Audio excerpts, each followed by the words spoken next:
week, I don't mean chronologically. I mean a new week that this process is ongoing. I think it is now day 6, if I'm not mistaken. So far, the process seems to be going fairly well. The last 2 days that were concluded proceeded with little or no hiccups, except perhaps the issue yesterday morning when an attempt was made to ban cell phones. I know that that's a matter that was very well ventilated by you, but why it still is an issue is because it is a symptom of what is happening in terms of instructions or decisions taken by the Commission not fully represented in the instructions that are being passed on by the Secretariat to the individual workstations. And that, of course, poses a problem. That poses a problem because when we make decisions, we deliberate on all of the issues and factors that will affect that process, and in addition to which, we also try to look at the implications and ramifications of those decisions. So when we see that our decisions are not properly implemented at the workstations or at the various parts of this process, it must be upsetting and disconcerting. Thankfully, we were able to discuss and reaffirm the position yesterday, and that is now a non-issue. But like I said, but for that, the process has been going fairly smoothly so far. And before while I'm speaking about the process, I must commend the persons who are involved in this process, the staff, etc. It's a hard thing to come day after day, spending long hours and doing it. But I think we are finding a rhythm and a flow in this now, and persons are getting a hang, if I can say that, as to how the process should go on, and we're making steady progress, which is also a good thing. You'd see that ever since the first day that we have started, the number of boxes concluded per day is progressing. It's increasing daily. I still do not believe that we are at the place where we have hit an optimal number, but I'm hoping that eventually we can do that. And why I'm optimistic of that? Every single day that this process is analyzed, we are seeing areas that it can be improved, and we are implementing those ideas. One of the things we were suffering from in the first few days is that several hours in the afternoon was being wasted because boxes were not being issued at a certain time, after a certain time in the afternoon. That means that you were losing 2-3 hours. I came out here, I think, 2 nights ago, and I raised that issue and I discussed that issue with you. And yesterday at a commission meeting, and mind you, the commission is at least co-rates and is available here all the time. So as long as issues arise, we meet and discuss those issues to provide solutions. What we decided is that in the evenings, we'll identify a series of smaller boxes based on the number of electors that would have been scheduled to vote in those boxes, and have those boxes assigned to workstations so that even in a smaller time, a shorter time in the evening, those boxes could be concluded so that we don't waste time, we don't go home. I mean, everyone wants to go home a little early, but we also want to get this process finished. And if we lose those precious hours on a daily basis, we'll end up with an aggregate loss at the end. So I also wish to thank the persons involved in the. I also want to address a statement that I saw coming out of one of the stakeholders last evening, the APNU plus AFC, which sought, from an overall perspective, to denigrate the entire electoral process. And I wish to remind, and this is not me getting political, I wish to remind that it is that stakeholder that was protesting and making noise out there and insisting that the declarations of Mingo be accepted since the 5th of March and then subsequently on the 13th of March and have the incumbent sworn in. And it is this very stakeholder that is now coming to raise issues about the process. Now, I don't have a difficulty with our process being open to scrutiny. It is the very nature of our process, and you know, I am always one for transparency. But the scrutiny of the process must not be by my say-so. I ought not to be able to walk into a recount station and say that this person has died, and that becomes the fact without challenge. And that is exactly what is happening here. That is exactly what is happening here. You have persons who are just coming, making spurious allegations, and then going out there and treating those allegations as though they are true. In our discussions yesterday in the commission, that is exactly how we describe them, that they must be considered as an allegation. And unless and until, in fact, I don't even think they have a place now, because, as I indicated previously, each polling station throughout this country had scrutineers, at least from polling agents from at least the two major parties. After election, on election day, you didn't hear a big hullabaloo raised by any side about persons who were migrated or dead and were voting. You heard no allegations. We are 2 months into this process, 2+ months into this process, almost 2.5 months. And now you're hearing that. In law, they call that a recent fabrication. And the weight to be assigned, or the weight to be put on recent fabrications is little or none, because it is questionable, highly questionable at best. And that is where we are. These allegations are being made in there, highly questionable, without any basis, and then it comes out as though that is the law, that is the truth, the whole truth, and nothing but the truth. And it has been confirmed beyond the shadow of a doubt in there. That is not so.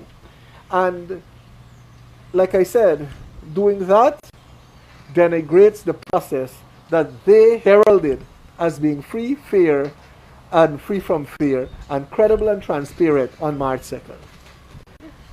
Sorry, the last issue I want to raise is that I said earlier on that the commission is meeting on a regular basis, etc.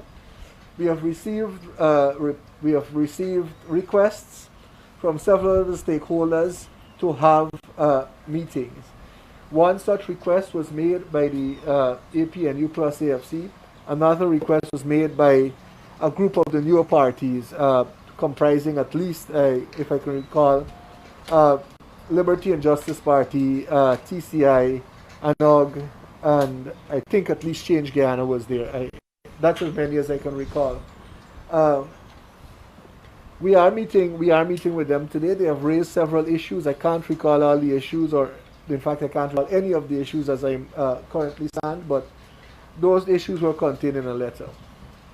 We have also received a request for a meeting from the APNU plus AFC, but it has become a standard, even at the commission level when we met prior to elections and requests for meetings were made. We decided that it made better sense to have the stakeholder who was requesting the meeting at least provide or give an indication of the issues that they wish to address at the meeting, so that we can better enable ourselves to deal with those issues at the time of that meeting. So in relation to the APNU plus AFC request, we have requested that we be given the issues that they wish to deal with. So we'll be meeting the smaller parties at 11 today. The APNU AFC meeting, when did they request the meeting? They requested that meeting, I believe, over the course of the weekend. I know we dealt with that request on Saturday, I think, and it was at that time that we said that we should have a list of the issues they wish to consider prior to meeting. Okay, so you're currently awaiting that response. We have not received the responses as I'm presently advised. Okay. And one of the issues you highlighted to the First, will not be able to treat with that because, first of all, how do you determine who this so-called person would have voted for? Who do you, if you're taking that to its logical conclusion, who do you subtract that vote from? It makes absolutely no sense. And the reason why it makes absolutely no sense is because at the polling station, agents were there. All the necessary scrutiny would have been available to the parties, to the persons present within the polling station. And as a consequence, those facilities are not available to the persons here. But let me add this. We have seen attempts made to raise issues in the commission, in the recount process, about immigration records being available in the hands of APNU plus AFC observer or representatives in there. The bigger question is to be asked, how are those records available to those persons? Would any of you like to know that you have traveled last week or you've returned the other day and those records find themselves, they are public records, but they are in the custody of persons who are authorized to have them. They are in the custody of the state. But this is clearly misuse of that information. And in any event, if you are presenting proof of someone leaving the country without showing that there is no proof of that person returning, you're being disingenuous. You are being disingenuous. And as I said before, persons are not given the opportunity to say in the least that, look, I returned. If an allegation is made against you, look, on such and such a day, this person left the country, and it is prior to March 2nd. It could have been on February 25th, but you returned for elections and voted. You understand what I'm saying? One without the other is disingenuous. And to put that information, or to attempt to put that information into the record, quite maliciously, I must add, and then telegraph it out there as though it is a proven fact. It's just propaganda. It's just propaganda aimed and designed at and designed to denigrate the process. Just for clarity, sir, what if in the inclusion of that information in the observation report, they seek to use word as alleged, like the GECOM staff working on whichever workstation use words such as alleged or reported to have, to say to the public that this is not confirmed information, but it's an allegation arisen at the level of the workstation, because this is their claim. Thank you, Ms. Marshall, and it is something that I've said. I mentioned it earlier on, and I'm happy that you've raised it again, so I can address it very quickly. It is an allegation, and we have decided that the way it must be couched in the observation report, it is an allegation. But what you have is that an allegation as is contained in the observation report is telegraphed out there in a statement, and I was addressing the statement that was made by one of the stakeholders yesterday. It is being telegraphed in the statement out there as though it was a proven fact, and that is what I am saying that should not happen. Tomorrow, well, it's coming to the end of the first week since the recount start, and GECOM is expected to review its 25 days. Have you guys set a meeting for tomorrow, whether this will be done, or Wednesday? We are meeting today. The commission is meeting with the smaller parties. I am sure that if we don't have any other need to meet for the day. But for that, at least we will probably huddle and touch and discuss that matter. But certainly, we have to set a meeting. We haven't set it as yet, but I'm sure we'll set a meeting just before, sometime before the expiry of that week to discuss these issues and deal with them. Thank you. Thank you. Have a good day, all.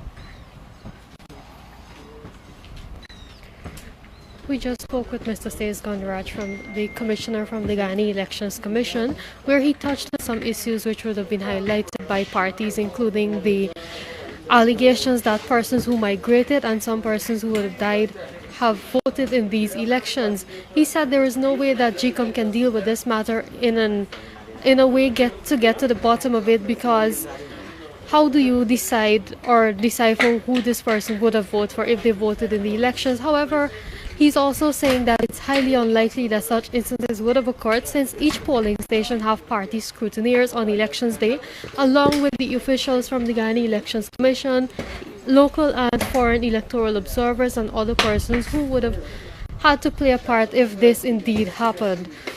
As I would have said earlier, the Guyana Elections Commission completed 208 ballot boxes so far in the national recount process.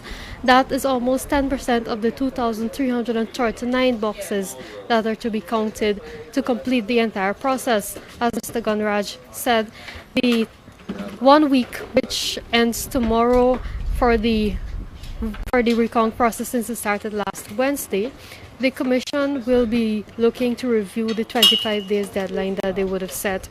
And we have also spoken to some of the persons inside who would have said that the recount process started on time this morning at the 10 recount stations, where they're counting the ballots from 4 of the regions 1, 2, 3, and 4. 2 of the workstations are set aside for regions 1, 2 for region 2, 3 for region 3, and 3 for region 4. We'll continue to bring you updates from the Artichon Conference Center, where the recount is ongoing. I am Bibi Katoon.